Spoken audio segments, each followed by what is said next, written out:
Angela, for the introduction. Again, I am Miriam Fuentes, so I am the email marketing manager, and I work for the Office of Marketing and Communications. Like Angela mentioned, we are the central office.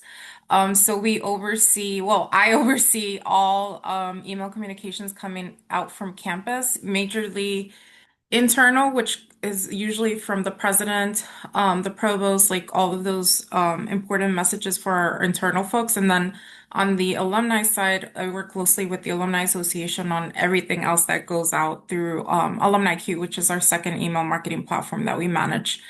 So I'll go ahead and start. It's very nice meeting all of you. I see all of the network emails, and it's good to put faces to those emails. Can you guys see my screen? Yep. Okay, cool. All right. So what is the goal of today's session? So the title of the presentation is making every email count, right? As you all know, there's a lot of emails that kind of like come across your inbox, and we want to make sure that the ones that you are sending are you're thinking about them strategically, and we want to make sure that they don't get lost in all of the inbox noise.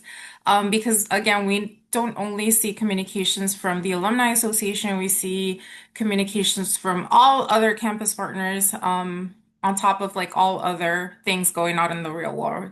So we want to make sure that we empower you, the network leaders, to create effective, engage and event emails that connect alumni and drive attendance. Because I think the number one goal for all of your emails is to get those event registrations, which is really important.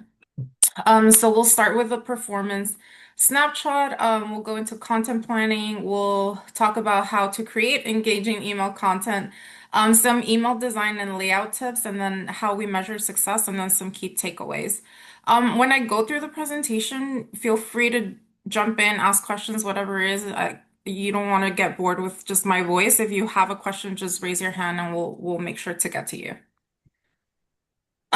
So overall performance snapshot. So if you, sorry, I just got a puppy and he's acting really crazy today. So I apologize if he starts barking. So every year for the Alumni Association, we do a marketing summit where we kind of like all of us get together from the Alumni Association and then me mostly, and then someone from social media and web analytics, and we review all of the email performance and how you guys did in the year before us or the fiscal year before us. So I thought it would be beneficial just so that you all get an idea of like all of the emails that go out across from the Alumni Association so that you kind of know where your emails fall in that threshold. So as you can see, for fiscal year 25, there was 19.7 million emails that came out of the Alumni Association, and those are just targeted audiences, right? If we just do like the individual count of emails, 894 went out in fiscal year 25, which is a really high number. But again, there's a lot of networks, there's a lot of events, there's a lot of member communications, so it makes sense that the number is so high. But just a couple of things that we pointed out, compared to fiscal year 24, there was a little bit less emails sent out, which is good because again, we're thinking about strategically. We just don't want to send an email because we want to send an email. We want to make sure it makes sense that we're targeting the right audience, that the message is good, that we're not again like just bombarding everyone with just a lot of emails. So that's good. That's always our goal. One less email is always a win for us. Um, on average, I want you to get an idea. One subscriber can potentially get 5 to 10 emails a week or around 26 to 35 per month, which is again a lot of emails, but still we want to make sure that you can't stop because, right? Because the email marketing is like the number one thing that you rely on for promoting your events. We understand that. We just want to make sure that the emails that you do send out, there's a reason for it behind it, just because, again, we don't just want to send the email because of it. Open rates overall improved significantly from prior years, which is always good because it means people are actually opening up the emails and that's what you want. And the next bullet point on here is pretty important. So our bounce rate improved significantly, which means that we have cleaner, more accurate data. And that benefits you as network leaders because you spend a lot of time and effort building those emails and you want to make sure that you're reaching the correct audiences. The data cleanup, all of that is only on our side. It has nothing to do with how you're pulling data or how you're pulling together, I guess, the list that you're using for your emails. That has a lot to do internally with our data warehouse and making sure that they're up to date in terms of cleaning data, making sure that they're getting rid of bounces, emails that don't work, emails that are, like end wrong or just like human error happened. And then overall, a slight increase in total unsubscribes compared to fiscal year 24. All right. So this next slide is important. So I don't know if you guys how much you know about how our emails are separated in AlumniQ. So every type of email is put into a separate bucket in AlumniQ, which again is the platform that we use and that you all use to build your emails.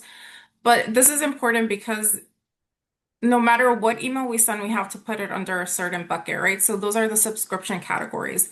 Anything that's commercial, which is event notifications, which are newsletters, which is anything that is not considered like an essential communication, is bucketed under commercial, which means that we have to assign a subscription category to it. So all of these are the different subscription categories that we have, and yours fall under alumni networking opportunities. Um, we decided this would be the best way to kind of like make sure that those are maintained separately from all other communications because it has a lot to do with networking, like affiliations, all of that stuff. So if you see here, I know it's a little bit hard to read this chart, there's a lot of information, but if we just focus on alumni networking opportunities. So year over year, there was an increase of total amount of emails sent. So in fiscal year 24, there was 216, and then last year there was 290. So there was around a 34% increase in the amount of emails sent. Open rate increased, which is good. It increased by 3.48%, which is really good. What we want to pay attention is to the click to open rate. So click to open rate measures the engagement of the email. So how engaging your content is. So if you send out an email, how many people are actually clicking and signing up to register for your event? That overall had like a little bit of decrease, not too much, but that means that year over year your click to open rates remain flat, which is not necessarily good or bad. It just means engagement overall just stays flat throughout the year, which is not something that you want to do year over year, because again, like your goal is to get those event registrations up, right? You want to get more people to sign up for your events. So that's a number that we really focus on. Open rates, not so much now. Before we used to rely a lot on open rates, but now with Apple's new mail privacy law, like your email can potentially be opened in the back end without you taking any action, which doesn't really say that open rates are reliable as they used to before. So we want to make sure that we're paying attention to the click to open rates. Another metric to keep track of is unsubscribes. So even though you see an increase in the total amount of number of emails that were sent out, the number of unsubscribes also increased significantly and it went up by 45.27%. So this is important because it's a big chunk of subscribers. And what that means is at some point after the second or third email, or I don't know, it depends on what point in the email transaction does a subscriber say, I want to be opted out of receiving these emails. That's a number that sometimes as email marketers or people just creating emails, we don't really pay attention to, but it's really important because we don't want to run out of people to who to email, right? At some point, we're gonna run out of people to target, so we want to make sure that we're paying very close attention. After what point in that email series are we actually losing people? So we'll talk more of how to like prevent that or just other ways of like creating more engaging content and all of that stuff. So we'll get into more information. But that's just like a quick breakdown of that chart. Does anyone have any questions? I know it's a lot of information on that single chart. Okay, cool. Okay, so email performance overview. Dear Lee, did you want me to cover that or do you want to take a shot? I can hop in and I'll just introduce myself really quickly because I know Angela mentioned that I've been reviewing emails. I have been doing that only recently, the past few weeks or so. So it's good to be here and see all of you. I'm the director of content marketing, so I touch things from our website to our emails to our social media.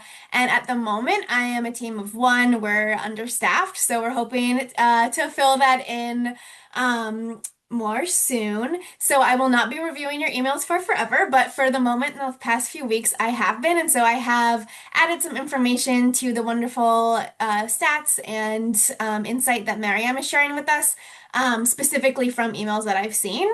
So just to give you a bit of an overview of things that have been working, things that might be helping with our open rate, and some areas for growth. And all of these things we'll cover more in depth and Miriam will expand on. But one thing we've been trying more recently is testing out subject lines. So Miriam will talk about how some of the subject lines that we typically use are they're very clear. So things like upcoming events for network terps. And we used to only use that, and that's because that does very well for our newsletter, The Shell. It's very clear, people know what they're getting into. But one thing that we've started to do is alternating things, like having that one clear, consistent subject line for the first send of the month. But if we're sending a second time that month, let's try teasing one event to see if that event will get people to open. So since people might be getting the same information twice, we're sending it to them in different ways. As I mentioned, the Shell, which is our all alumni newsletter that is sent by the Office of Marketing and Communications, that consistently performs really well. So feel free to refer to that. You should all be receiving it and use it for inspiration because it is also built in AlumniQ. So different design elements that are in the Shell are things that we can also implement in network emails. And then some opportunities for growth. Miriam's going to talk about mobile first email design, so I won't cover that too much now. Consistent graphics, and when I say that, you're probably thinking, oh, she means branded, but a big, big, big piece of this and something that we'll talk more about is consistent sizing. So that's really something to highlight there. And then correctly formatted accessibility features, we'll both go into more detail on that, but just emphasizing the alt text and the plain text, how important those are and why we're doing it. Thanks, Miriam. Yep, thank you, dearly. So planning for success, timing and strategy. Um, so why is this important? When you plan and schedule your emails well in advance to it makes you kind of think about it more strategically, and I think this is super beneficial because sometimes we're so excited about sending that first like save the date or event like RSVP like the first chance or something. And it's really important to kind of like think about that strategically. We just want to make sure that there isn't like too much time in between those invites just because again like attention span or it seems to get shorter and shorter year by year, and we just want to make sure that we're thinking about this. So, how far in advance should you market your events? Ideal lead time, and I'll share a couple of like results from a little test that we did within like our internal like data. So all of this like recommendations do have like data backing it up. It's just not just me saying it's a best practice. But ideally, like the ideal lead time for an event is 4 to 6 weeks before the event date. So an example of this would be 6 weeks out, you would do the save the date. 3 weeks out, you would do the registration reminder, and then 1 week out, you would do the final reminder or like see you soon. You want to make sure that you also coordinate with the central calendar. And this is important because we have so many different newsletters that come out of the Alumni Association, like the Shell and like other things that come out of that office. And we just want to make sure that there isn't, oh, sorry, give me 1 second.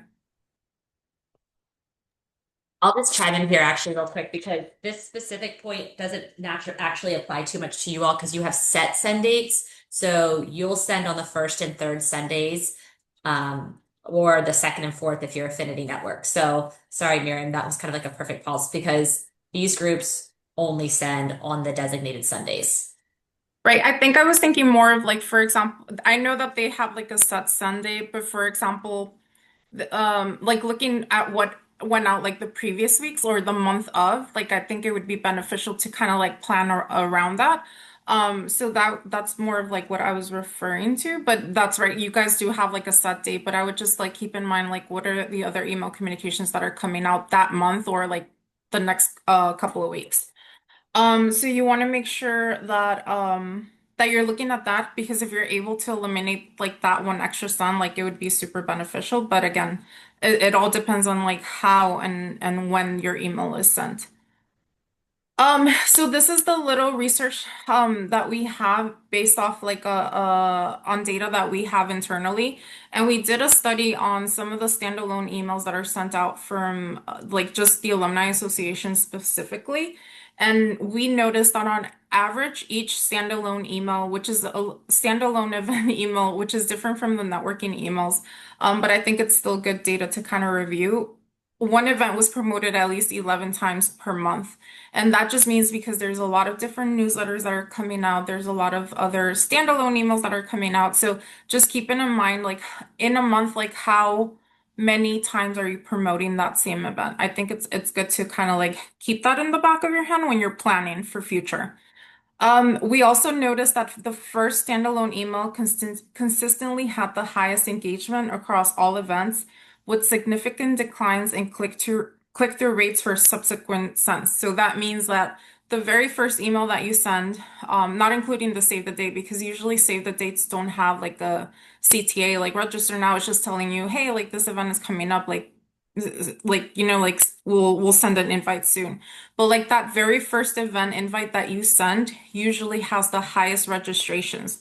And that is because it's new, you're seeing it for the first time in your inbox and it's exciting, you want to sign up right away.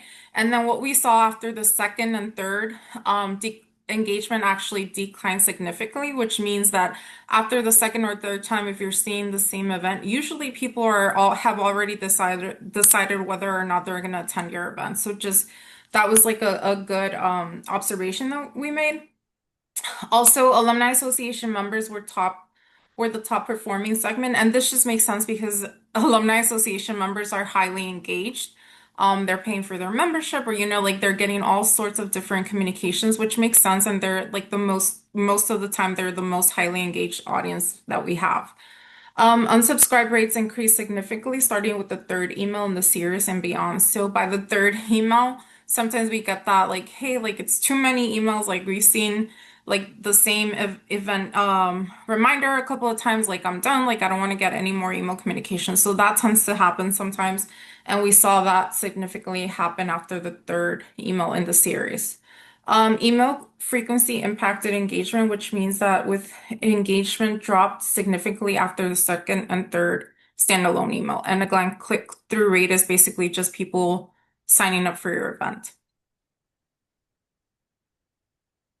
Okay, so creating engaging email content, this is what we all want to know, right? Like, how do we create that email that gets people to sign up for our events? I wish I had a perfect formula to share with you guys that would give you thousands and thousands of event registrations. But what will I say is that for every email that you create, I think it's important to kind of pay attention of what's working and what's not. But these are like some of the simple steps that you can do. So keep it simple and visual, right? If we go back to attention spans, they're extremely very short. If you see an email and you open it up and there's a lot of text in that email, most of the time people are not going to sit there and go through paragraphs of like reading things about an event. So keeping your sentences short to the point, make them interesting, making sure that your call to action stands out and that's you can easily find a register now button. And if you want to sign up, like you can click on it. I also will say that I've seen that a lot of people that use images from past events tend to have higher engagement rates. And that just means it's not just like like a standard image of the like a logo or something or just like random people at random events. It's actually people at your networking events having fun, smiling, having the time of their lives, and you get people to want to do that again, right? You want people to sign up. For writing tips, so for subject line, short, action-oriented, relevant. They usually should be less than I want to say like 50 characters. They shouldn't be any longer. And I will say that is because like most of the time the subject lines, if they're too long, they get cut off. So you want to make sure that you're thinking strategically about what your subject line is going to be. Something like short and simple would be like connect with Terps in Boston this Sunday. This Sunday adds urgency to your subject line, so it means it's happening soon, which makes me think like I need to open this email right now because it's this Sunday, so I need to sign up now to be able to attend. For body of the email, be concise, friendly tone, again, clear CTA. Use alumni pride and community tone. For the body of the email itself, make sure that you're breaking up. If you do have a lot of text, make sure that there's any way that you can break out text to make it more clear, that would be beneficial. So, for example, bullet points or having just like a couple of like separation between like a couple of sentences that just like improves overall like clarity within the email and it makes it easier to digest. For formatting tips, so most readers, there's a lot of research out there. Everyone's opening up their emails on mobile. So most of the time, like we do the previews and we see what they look like in our inbox and our desktop, but then we forget to kind of see how easy it is to read it on mobile. Is it adapting to the screen? Like, are your images like stacking properly? Are your like what Daralee was mentioning about sizing? Sometimes the images are way too blown up, and when you see it on mobile, the only thing that you can see is a really big image, and there's no like event title, there's no registration button. So I would just keep that in mind when you're reviewing your emails, making sure that you're seeing how it looks on mobile. Um, this I already kind of touched base, like limiting text blocks, using bullet points to break out text and improve overall clarity. And then the buttons should be prominent and high contrast. I think pretty much I get most of the networking emails, and that's just because I'm on every single email that comes from the Alumni Association. And I don't think buttons are like a huge issue. Like I feel like they follow the same format. I would just make sure that they're not super long call to actions. Like sometimes we like to add a lot of information in the buttons, and that's not always beneficial. Um, do we have any questions? Okay, I see that Angela, you're answering as they go. Okay, cool. Okay. Yeah, I think I added this one with some additional content to build on what you had added, Miriam. So when you're thinking about specifically the text that you're going to put with an event, like Miriam said, attention span shorter and shorter. Everyone's watching short videos now. They're reading bullet point versions of articles. Especially the younger generation if you want them coming to your events. So definitely remove unnecessary words and repetition. This is something that I look out for a lot where I'm reviewing, where someone might say, "Come and join us." You can just say, "Join us." The come and doesn't really add anything. It's not really saying anything additional. So while you're writing your text, keep that in mind because it's going to help your design when your text is shorter. It's going to help capture people's attentions. Which, speaking of that, what things are going to grab people's attention? I use this example of this event because it highlights that there's Southern comfort food, there's an open bar, there's Terp Pride. That to me, those are the things that are highlights that are going to get people to come to an event, hang out with Terp fans. Obviously, with this particular example that's shown, we had to include our partner was Maryland Athletics. So even to me, it feels a little bit long, but obviously sometimes you have to mention your partners when you're partnering with someone, you have to mention who's going to be there. But those are just some things to keep in mind while you're writing. And also try to step out of your own self, because it's definitely good to think about what would bring you to an event because you're a Terp and you're representing certain demographics. But sometimes think, how could I vary this to make someone who's different from me want to come to my event? What about someone who's never attended an event before? What would make them feel comfortable? What would help them understand what the event is actually going to have? And then, like Mariam mentioned, people like seeing people in authentic event photos. You can always use past photos. Think about if there's someone at your event posting on social media, think about what event that looks similar to and use it. It doesn't have to be the exact same event. It can just be a similar event with a similar vibe. For example, a networking event to promote a networking event, a trivia event to promote a trivia event, etc. I also included some resources here, and what I'm going to do is I'm going to be putting together a little half-page cheat sheet for you all in the next week or two that will follow up on some of the things that we're talking about. Um, and you can feel free to use that to I'll put links in so that you can follow up on some of these things. So, for example, subject line analyzers, I'll put a link into a few different options for those, and you can run a subject line through, and it'll give you a percent of the emotional marketing value. So, is this going to resonate with people? So, you can always run it through there and test it first. ChatGPT, we at the university, our guidance that we've received from our social media team in Miriam's office is don't ever trust it blindly, but it can be a good resource. So if you write your blurb, you don't have a lot of time, but you want to have it shortened, you could write it, put it into ChatGPT, say, can you make this more concise? And it'll do that. Always check over what it does, because sometimes it can be inaccurate. We cannot trust AI blindly. But it is a free tool that can help make things a little more concise if you don't want to sit there and spend your time thinking about every single word. And then Canva. Canva is a free design software. Like Miriam said, I think my stance is people tend to resonate more towards photos from actual events more than graphics. But if you do need to include a graphic, Canva is a great resource and also has a lot of tools beyond just design that you can edit videos, you can create QR codes. So that's another thing to keep in mind. And again, you'll receive links to all of these in the future. Yep, that's great. I will say that I have used ChatGPT like for like content writing.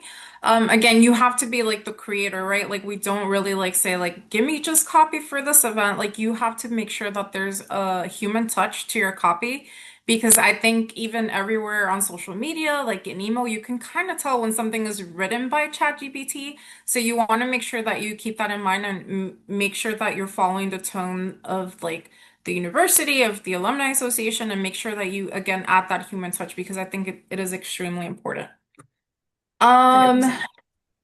creating, oh, this is still you. Oh yeah, sorry. Okay, so some more quick reminders. These are things again over the last few weeks that I have noticed while I've been editing emails. I put a frowny face on this one because I love exclamation points, but definitely not more than one per event. We will remove them. I know it's sad, but again, that's just keeping with the tone and just trying not to overuse them. So keep that in mind. I did link in here the editorial style guide, so that's something that we have to abide by. So we don't use the Oxford comma. I put another frowny face there. I like the Oxford comma. I know a lot of people do. It's kind of natural to include it, but we will take those out.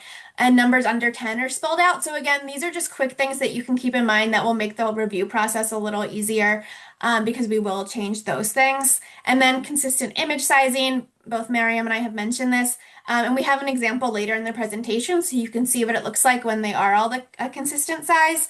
But one thing I really wanted to mention here was that you can crop in AlumniQ. You do not need to take the image back out, crop it, re-add it, because I know that can be a huge pain in AlumniQ. And again, this is something that I'll include in the cheat sheet. You can crop it right in there to make them all the same size, so that way it's not adding an additional step. And then finally, as Maria mentioned, test your padding, your spacing on a mobile device. In AlumniQ, there's that button to send a test. Send yourself a test, look at it on your phone. Like Angela showed the way to actually toggle to look at it in mobile while you're building it, but I also recommend sending the test and looking at it on your phone. But don't do it from a forwarded email. The spacing can see it a little wonky when it's forwarded. So when you're testing it out, I would suggest sending yourself the test directly and then looking at it on your phone. Just touching base on exclamation points. I am guilty. I love exclamation points. I'm just so excited about things. But when you do use a lot of them, it can actually trigger spam filters. So I would also be careful when I use them in subject lines. So basically it could just block you from sending your email because it like identifies it as like spam. So that's like another reason why you should be careful using those. Email design and layout tips. So I'm not going to go greatly into this just because we talked a lot about it, but white space is extremely important. And white space is just basically the padding around your images and the different text blocks. It's important that you have enough space between each different content block because it improves the overall clarity of your email. So I've seen like some emails and not from you guys or anything, but just like from external companies where there's like all of these images and the text is like really like smushed together in the middle and it's just like very hard to kind of like like read through it, and it's like a lot more difficult to digest. So I just want to make sure that we're doing it correctly. If you have a lot of images, like I would just be very, very careful of like where I place them and how much space is around them. For color and font, make sure that your color combinations are compliant with accessibility guidelines. So if you're creating like graphics because you don't have like a picture from a past event, I would just be very careful and make sure that you look at what the color palette is and identify combinations that are accessible compliant. Because again, we want to make sure that it passes that test before we send them out. These are some of the digital fonts. I think AlumniQ defaults to some of our pre-approved digital fonts, but sometimes if you're copying and pasting from a Google Doc, the text kind of changes and the font changes. So you want to make sure that you're looking at it and making sure that everything is consistent throughout. If you're using um, source sans at the top, like make sure that's the font that you're using throughout the whole email. Oops, sorry. Um, On accessibility requirements, this is extremely, extremely important, and most of the time we don't really focus on it. So I just want to make sure that everyone that is sending out an email that your plain text version includes links and brackets. And why that is important is if because someone is using a screen reader, you know those links that are super long, you want to make sure that they're able to identify them because they're in brackets and be able to skip them if they don't want to sit through the HTTP blah blah blah. Like you want to make sure that they're able to skip that part if they want to. Um, all of your images should have alt text included in AlumniQ. There's a place where you describe what the image is, and you want to make sure that those are also like short descriptions of what the image is. Again, it's for screen readers, and we want to make sure that we're doing that. Most of the time, we're when we're building the email, we forget about those things, and it would be like the very last thing that I would do, just because when you test your email and you get it in your inbox, like you have to pay attention and make sure that if you hover over an image, that it's reading what that image is. So make sure that that is something that you do before you hit send. Um, the white space is not only for clarity, it's also for accessibility requirements. So make sure that you're following that. After I go through my slides, I'll walk you very quickly through the checklist that we have on our OMC brand. I know that Dairy is going to create one specifically for your, like for you, but I want to make sure that you also know what we have on the OMC brand because it's a checklist that I created for accessibility requirements and a checklist that I created for email design, which is really helpful. And I usually just go through it before I hit send to make sure that I have everything that I need before scheduling an email. Yeah, and Miriam, if I could just jump in. First of all, I just want to emphasize that this checklist that Miriam created is really awesome. It's a great resource, so definitely keep that handy. I'll make sure that that link is included in your cheat sheet as well. And I just wanted to emphasize the reason that it should be short, because I think some people think, oh my gosh, I need to describe every aspect of this image so that this person who's using a screen reader can understand what's in there. But really, the goal of the image is for the goal of the screen reader is for them to get the takeaway. They don't necessarily need to know the color of everything in the image. They might, and it can actually swing around to being less accessible because if they're spending so much time listening to the description of the image, they're not actually getting the content that they need to. And then the reason I mentioned in here to avoid special characters is if you put a quotation mark in your alt text, it will cut off right there. It'll cut off, it won't say what's in the rest of it.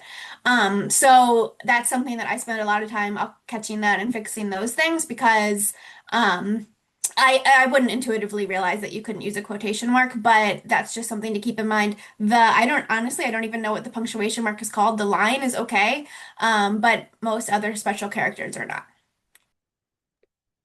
I will also say that I've had images where like I have no idea how to describe this and I've uploaded it into like ChatGPT and be like, give me like a short description of this image.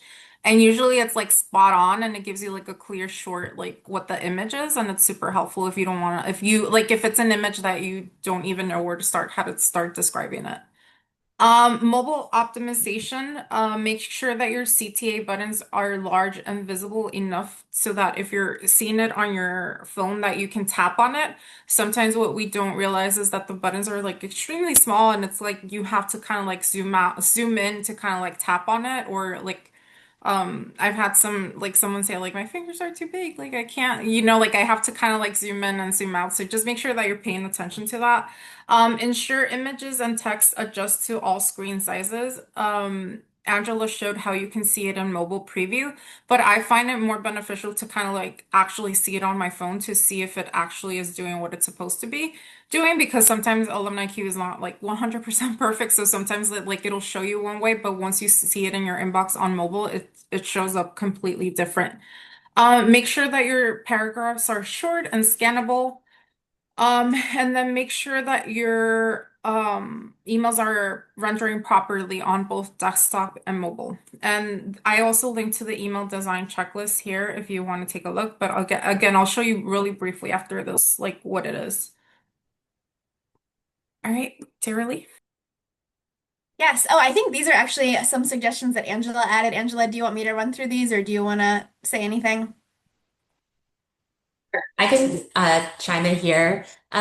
So just other things to keep in mind when you're putting together content. And actually, this came about from, I don't know if she's on the call, but Megan from Philly. I'll give her a shout out because Megan and a few others have been really great with trying to come up with other content to include in your email digest. So it's not just promoting the events. And then this also came up on the president's call this week, where a few of you were doing shout outs like how they're including events around town or something. And so you're providing other events, specifically like DMV networks. So if is doing their newsletter, for example, they're going to include like maybe a PG event or a DC event or something else to highlight just to make Nova Terps aware of other things happening. Also, I know Nova and specifically has done and Philly, I think also did like a board member shout out. And a lot of you have done like meet the board at the beginning of your terms. It's also really nice to include like news because alums that don't come back to campus often, they might be interested in learning about like, oh, the purple line is coming through campus, or there's a new building, or the rankings, things like that. That might also just help. I mean, again, I'm not the email marketing expert, but just like little tips that I've heard that people benefit from, and I know some of you are starting to adapt, has just been helpful. So I thought I'd add that. And I'll just add, what that's one thing that we've seen across social media too is alums really like to see new things on campus, throwbacks to old things on campus, news about College Park, rankings. There's a sense of pride. So I think those are great things to include if you have the desire to. And then the one other thing on here was a recap of recent events. Like we said, people love seeing photos of events. It might make them more inclined to come to your future events. And one really creative way that you can do that is with a social media spotlight. So I'm sorry that I cut off the caption for the APAN board member. That's my bad. But the other example, the social media spotlight from the Shell. You can put in a picture. It could be a picture from your social media channel with the caption and link it to your social media channel. So it's kind of a two birds with one stone approach where you're showing people what events look like and giving them a bit of a recap and also directing them to follow you on social because obviously we want to have that as an additional place to promote events. And the more people following you there, the better. So that's just another idea. Yep, I think that's great. So there's a lot of great content that is created across campus, and we always advocate for recycling content because a lot of people are working on all different stories, and you want to make sure that you're taking like full advantage of that. And it's something that you don't have to create. Like you're just like, for example, a Maryland Today article or like some of the imagery or something that's just like recycling content, and I think it's a great way to increase engagement. Related to what you just said, is there still an opportunity for alumni to subscribe to Maryland Today? Because I'm not sure if the people on this call even get that email anymore. Darely Yeah, says yes. you can Okay. subscribe, yeah. Do Yeah, you there's a link to subscribe to it in every issue of the Shell newsletter in the Maryland Today section. But I can also grab that and send that link in chat. Okay, yeah. If I would encourage all of you on the call to subscribe to Maryland Today. Again, that goes out every day with news and information that you can pick and choose some things to include in your newsletters just to make it maybe a little bit more interesting. Good.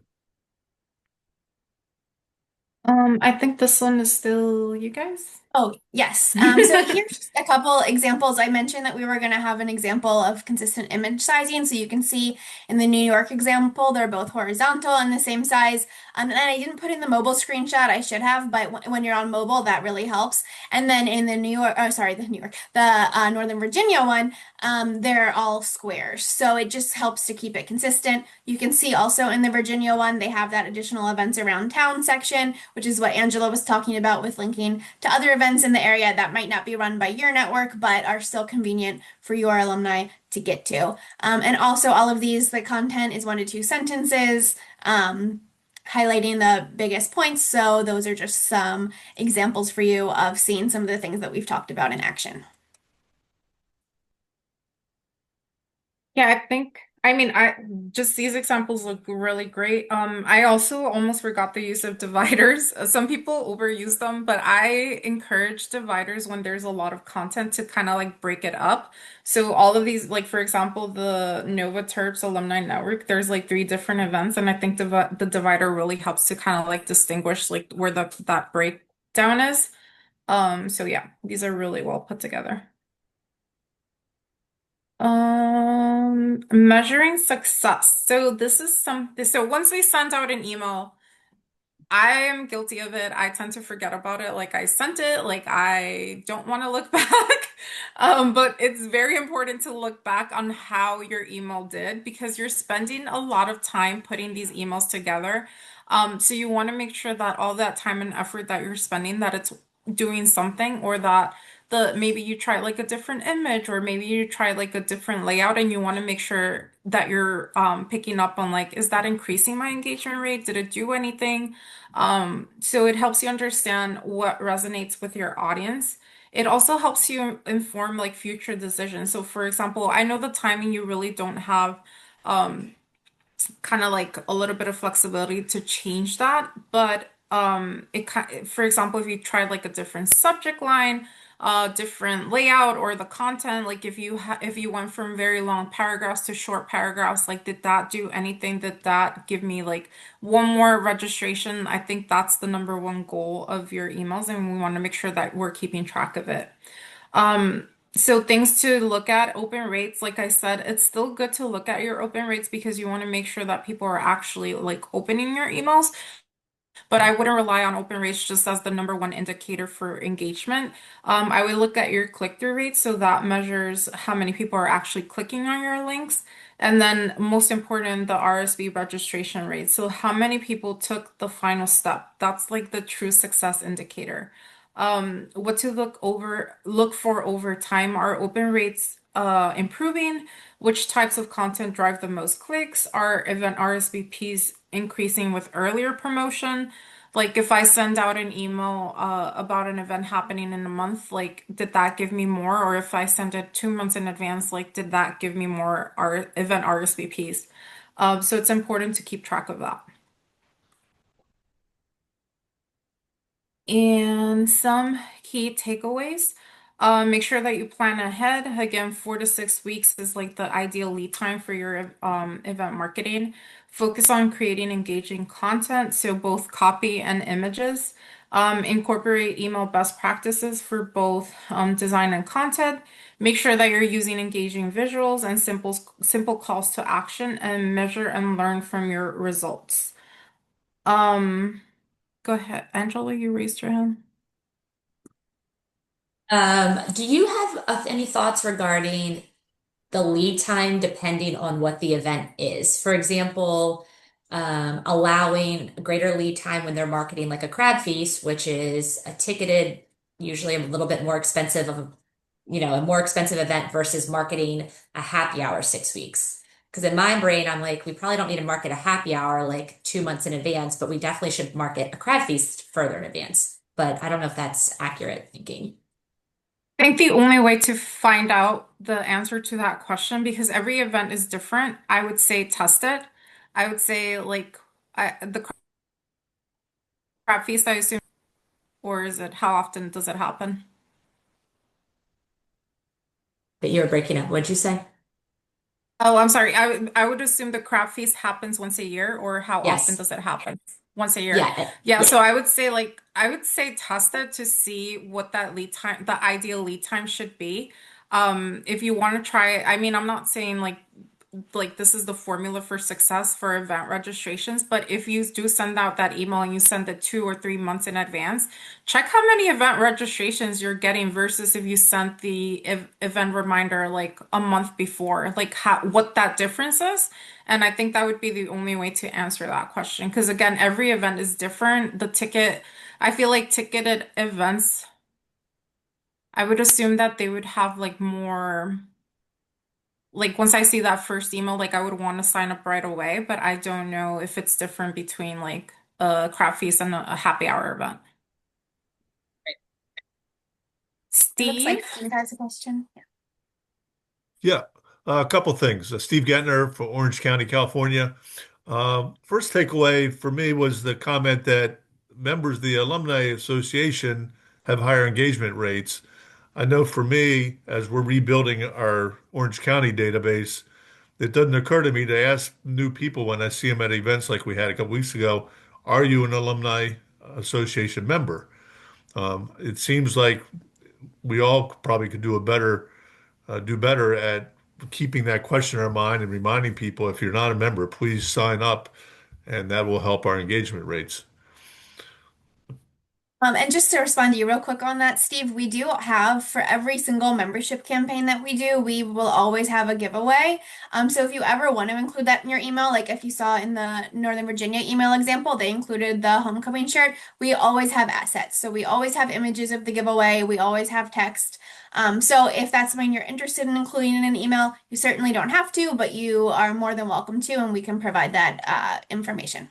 Okay, good. All right. Super. And Thanks. Steve, a lot of people think they're members when they're not. So you can always ask them to double check and you can always Yeah. send them our way because Right. they're like, yeah, I'm a member. I graduated. And it's like, well, you're an alum, but it doesn't mean that you're a member of the Alumni Association or they're a member of like one of the athletics or something. So Right. it's a confusing phenomenon. Well, and in Orange County, I know from having lived here so long, there are a lot of people in Orange County that are probably members and are linked in through the LA or San Diego chapters, but not their Orange County chapter yet.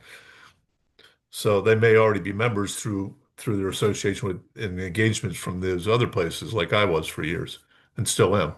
Well, as long as their address is updated in our system saying that they Right. live within your region, then Right. they're gonna get your emails. Because Right. there's nobody that's like a member of your network. Right. You Right. just want to make sure that their data is up to date so they're receiving your emails. So, Yeah. yep. Understood. Vina? Yeah, hi. I'm Vina from the Pride Alumni Association. I know most of our co-presidents are based out of the DMV area. And my question is, how do you engage with alumni, like say from across the nation or people who are a part of like that group or a part of the association or identify as queer? How do you sort of engage with them, like even if it's on a virtual level? So my initial instinct is I think it would be beneficial to, if you have a virtual event for your network, to collaborate and share that with the other network leaders. You can use the Google Spaces or share it out at the president call and ask if they would mind including your event um, in their email communication. I think that would probably be beneficial. I don't know if Erica or someone else might have other thoughts, but that's my initial thoughts. Yeah, my other thought is the email listservs for, especially for the affinity networks, includes folks not just in the local DMV area. So that information is getting out to folks. I know for any in-person local events, of course, if they live in California, that probably isn't feasible for them to attend. But as you do virtual events, then you will hopefully engage more folks outside of the local area. Yeah, and I'll just add, I saw that Tori put in chat social media and tagging other groups. I think that's, I've been shilling social media a lot during this presentation, but that's because it is a great way to stay connected and to promote events in addition to emails. So I would say also like featuring alums, featured alums always do really well. When you tag them and you tag groups that they're involved in because they tend to pick up steam and people will share it because they're proud of their family member, their coworker, etc. So that's a good way to keep people connected and show alumni success. So I would definitely say that keeping people, you building your social media presence, and we can do another presentation if you want, Angela, on specifically social media and building that presence up because I definitely can share some tips on how to build it and get more people to follow and what kind of content people want to see. Because another thing with what Miriam was saying in terms of how many emails we send, we would love to see more people coming to events via social media. So I think that's a good way to keep people connected from all over, to feature them, to get them talking and chatting and highlight what's going on. Thank you for the answer, guys. We're currently in the building of our Facebook and Instagram, so the advice has been really insightful. Thank you so much. Our pleasure. All right, so I am gonna show you. Oh, Aurelia, do you wanna? Yes. Hi, everybody. I'm Aurelia Michael Holmgren here, president of the LA chapter. I had a few questions. Even this is kind of to follow up on Angela's question. So, for instance, we have a um, Top Golf event coming up, and we're trying to make it our annual event. So we kind of only get one shot to promote it as early as possible.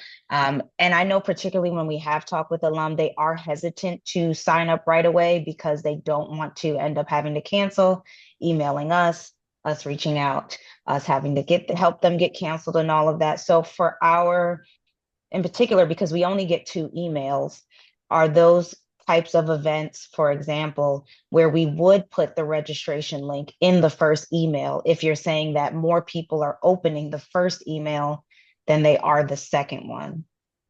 Because if not, then we're putting a save the date. And then if they're not checking the next email, they may not see it until a week before or 2 weeks before the event to actually register if they're only checking, as you said, the first email of the month more than they are checking the second. I definitely want to I hear Miriam's thoughts on this. I think it looks like she's thinking, but one thing that I would add is I think part of that was data from standalone emails, which are a little different than you all's because yours are digests. And the other thing that I would add is I think most of the time with our alums, they don't necessarily need to save the date because most of the time people aren't actually going to go in and put a date on their calendar. They want to just go in and click and register. There are exceptions. Obviously, there are certain events that people are waiting for all year round, or that might require some more advanced planning. And I think those can do well with the save the date. But I'd say most of the time, it doesn't really make sense to promote an event until you have the action that people can actually take. And I'll go ahead and pass it to Miriam. I agree. I think that's where sorry if I confused you, but it's more of like for standalone. So for example, if we have a standalone email series, it doesn't only go out the first Sunday of like or the first or second Sunday of the month. Like we send them out like 2 weeks apart or 3 weeks apart. I think for your instance, it's a little bit different just because you get those 2 times per month. And it doesn't necessarily mean like they're opening like the first one and then they won't look at the second one. But again, like if you have the registration link, like that's when people can actually take action and sign up. I just wouldn't do it like too far in advance. Like I wouldn't do like 3 months in advance because again, people are waiting. I'm also like a last minute planner, so I'll wait like 2 weeks before to see if anything else came up or something to before I actually commit to an event. So I just think it's important to keep that in mind. Okay, and then for instance, we try to get our events at least kind of pre-planned. If we have a save the date post that we put on our socials that we try to have, like for this instance, September to December, is that something you would want us to try to put in our emails to see if that gets people at least kind of penciling in if they see we know that we are going to have an event this day. We don't know exactly what time. Maybe it's a football game and we don't know the time exactly. But are those the kind of things you would also want to see on there so people can kind of, I probably would pencil in something in my schedule if I saw all the dates at once versus one at a time? Or do you want us to stick to some of the ideas that just the ideas that you've mentioned? Dear Lee, I think you have a better idea of what works or what doesn't work for networking emails. Well, I mean, I would also be interested to hear Angela's thoughts, but I think one thing that, Miriam has mentioned is test it, is we can always test it. And that's a big part of marketing is we have to test things. It's a lot of trial and error. So we can try a certain do the full list one time and check and see what their results are, see if anyone unsubscribes, see if people are clicking on it. One thing that I've seen a lot of people do with save the dates is they'll put a save the date and then link to their social channels and say follow us there for updates. So we can really test out any format and see how it does with your audience and how they respond to it. I will say Okay. also for save the dates, I would just like use them very strategically because it just depends on the type of event that you're doing. So, for example, the Alumni Association does their holiday party every year. I feel like that's a well-known established event where it's like, oh, like I need to remember when that is because it happens once a year and it's like a big event. Like, there's a lot of people attending, and I would just a save the date kind of like creates excitement around that and you want to make sure that people know that it's coming, but I also don't want to like overkill it and use too many save the dates because then everything becomes like a big, like a big event. So Hmm. I would think very strategically when you use them and when it makes sense to use them. And also, like, does that mean like like how many emails are you sending for that specific event? Is it a save the date and then three more event invites, like, or like more Sunday emails? Like, I would just think I would again, like it seems like you plan ahead, which is really good. So I would just be careful when like I lay down like what dates, what email is going out and making sure that you're paying attention on what it is or what it's not doing after you send it.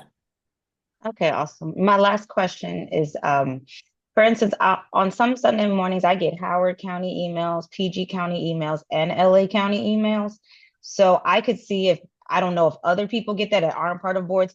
I'm not sure if unsubscribing from one will unsubscribe from all. Will there be a point where because we haven't updated your contact info in our link tree, but when you go to it, there is no space to say, here's what I'd like. Will there ever be a point where that will be there so we can try? Because I met someone last night who's like, oh, I get emails.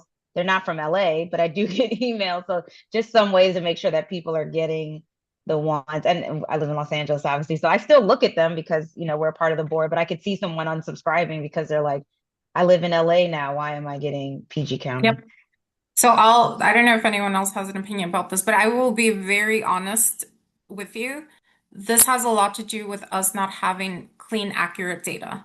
There's a lot of work being done in the back end to fix this because we have noticed the fact that people that don't necessarily belong to a network or a specific affinity are getting emails that are wrong based on their preferences. And that just has something to do with our CRM. And then we have like a whole team that's working on fixing that. So eventually, like we will have more accurate data. I don't know if you remember, but from the first slide I shared, our bounce rate has decreased significantly, and that just has a lot to do with a lot of the data cleanup that we have been doing in the back end. Our goal eventually is to have more accurate data of like who should be getting those specific network emails or those specific affinity emails. I think it's very important, and we recognize that we have a problem. It's just taking a lot longer to kind of like fix and address that. Okay, perfect. Yeah, Thank you. and I'll just add that Miriam and I are on a team to work on exactly what you mentioned, Aurelia, which is a communications hub or communication center. We haven't named it yet. We're still in the beginning stages, so I don't have a specific time to give you for when that will be available. So we'll definitely share more information further down the pike. But just letting you know, it is something that we're working on. So hopefully in the future there will be a solution that you can give to people and say, hey, here's a link you can go to where you can put that in and it will be updated. So we're not there yet, but it definitely is on our radar. Yep, and I'll just go really quickly because I know we're out of time, but this is the website that I linked in the doc. If you go through it, there's a whole lot of information about what good or bad subject lines are.